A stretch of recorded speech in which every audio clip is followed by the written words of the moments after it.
Hello, my name is Neil Ferguson. I'm the Millbank Family Senior Fellow here at the Hoover Institution. And today I'm very glad to be welcoming a new speaker to the Hoover History Working Group seminar series. Our speaker today is Chenzi Xu from Harvard University, and she's going to be talking about her fascinating new paper, Reshaping Global Trade, the Immediate and Long-Run Effects of Bank Failures. Now, this is right up my street because it's financial history and it's going all the way back to the 19th century and to a financial crisis you probably never even heard of, the 1866 bank panic in London caused by the failure of a firm called Overend and Gurney. Chenzi, welcome. Let me start by just asking you to tell us a bit about this crisis that most people in the US have never heard of. Yes, so the 1866 banking crisis was actually the last one that Britain experienced until 2008. It was a huge crisis that was caused, as you said, by the failure of this firm, Overend and Gurney. Now, Overend and Gurney was an interbank lender, so that means it lent to banks and helped them facilitate their daily operations. It was one of the largest institutions in London. It was considered incredibly safe, incredibly prestigious. And so in May of 1866, when it suddenly announced bankruptcy, there was complete panic. Depositors from all over England came to London. They ran on the banks. They wanted to withdraw their cash. And ultimately, many banks headquartered in London failed. The central point of the paper is that this had big ramifications, not just for the London financial world, but for the global economy, and that they were quite long-lasting as well. Yeah. Talk a bit about this chain reaction that starts with the bank panic in London, but ends up affecting the pattern of trade for many years thereafter.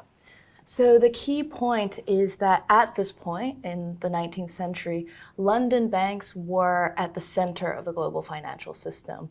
And the British financial system, based on the pound sterling, was sort of the currency of all international trade.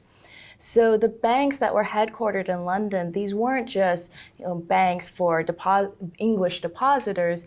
These were banks that were crucial to financing international trade all around the world. And so they operated in cities from Calcutta to Vancouver to Valparaiso, where they were financing the exporters in these cities. And so when their headquarters in London failed because of this panic in London, they were no longer able to finance these exporters. And because of this shortage of financing, these exporters could no longer trade. So we see that there are very large reductions in exports in the places that lost their financing. But as you said, there are also very long-lasting consequences where these exporters systematically have lower market share in any given destination that they were trading with for 4 decades. 4 decades, that's an amazingly long-lasting impact for a financial crisis.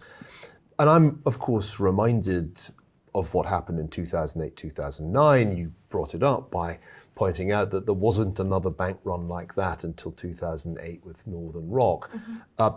But was Overend and Gurney the Lehman Brothers of 1866? Could one draw that analogy that there's one institution right at the heart of the global system and its failure then causes a chain reaction? Is that analogy worth pursuing? I think so. There are many parallels to 2008.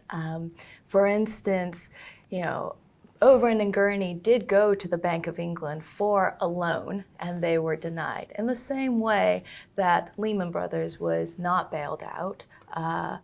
And afterwards, the panic that arose spread well beyond just the firms that had bad assets. And so there is this sense of a chain reaction, not only in London or in New York, but also in all the financial institutions that were connected to these initially affected banks. So there's a general lesson here, which is that a financial institution's failure can have very large and long-lasting macroeconomic impacts all around the world.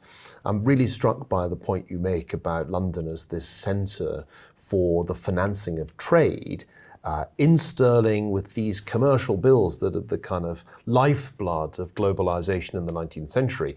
Today, a lot of recent research shows that the world's financial system is a dollar-centered system. Yes. Most trade is financed in US dollars, even if Yes. it's between two parties, that neither of which is the United States. So we are in a somewhat similar world, though obviously the mechanics are technologically quite different.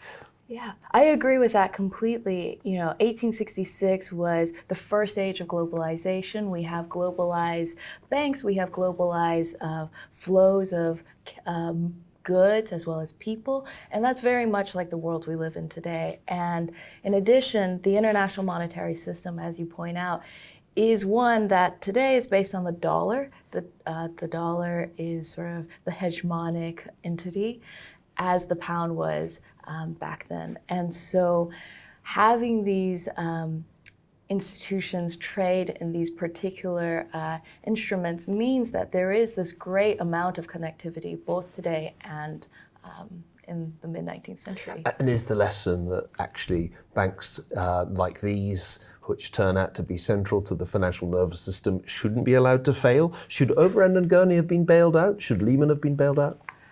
Oh gosh.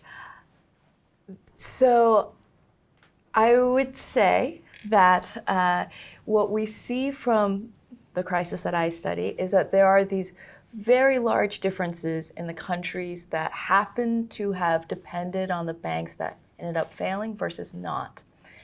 And from sort of a normative perspective of like how good or bad was this for the world, what we see is that there's both less trade, but also less trade between countries that are more distant. And when we think about the gains from international trade, David Ricardo's first insight was that international trade is good for people. His second insight is that it's even better when the countries that trade with each other are more dissimilar. And so when these shocks lead to, a closing in of the global economy because we have countries that are more similar trading with each other instead of more dissimilar, then you have this lower welfare than what we could have had otherwise. Let me go right back to the beginning of our story and Overend and Gurney. Yeah. Tell us a bit more about the bank. And why did it fail? Why did they suddenly announce, oops, sorry, we've gone bust? It's a fascinating story. So Overend and Gurney was a private partnership that had existed for many decades. So there were generations of partners who had built up this firm as an incredibly upstanding entity. They were Quakers, or at least some of They the were founders Quakers, right? yeah, which I suppose adds to this image of upstandingness. In the 1860s, a new generation of partners inherited the firm. And essentially, based on all that I've read, they had very little interest in running the day-to-day affairs. And so they delegated the daily affairs of the firm to, quote, wily sycophants, who made loans all over the place to whoever was willing to pay them a bribe.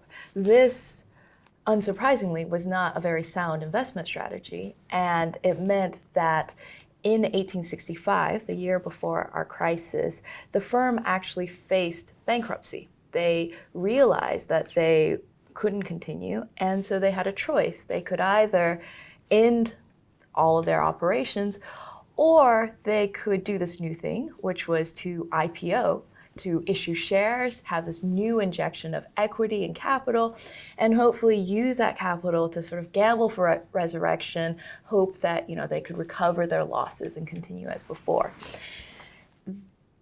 When they issued shares, they completely masked the true state of affairs. So their prospectus, which was to tell their shareholders, what their business was, all it said was, this new firm will just absorb the business of the old partnership.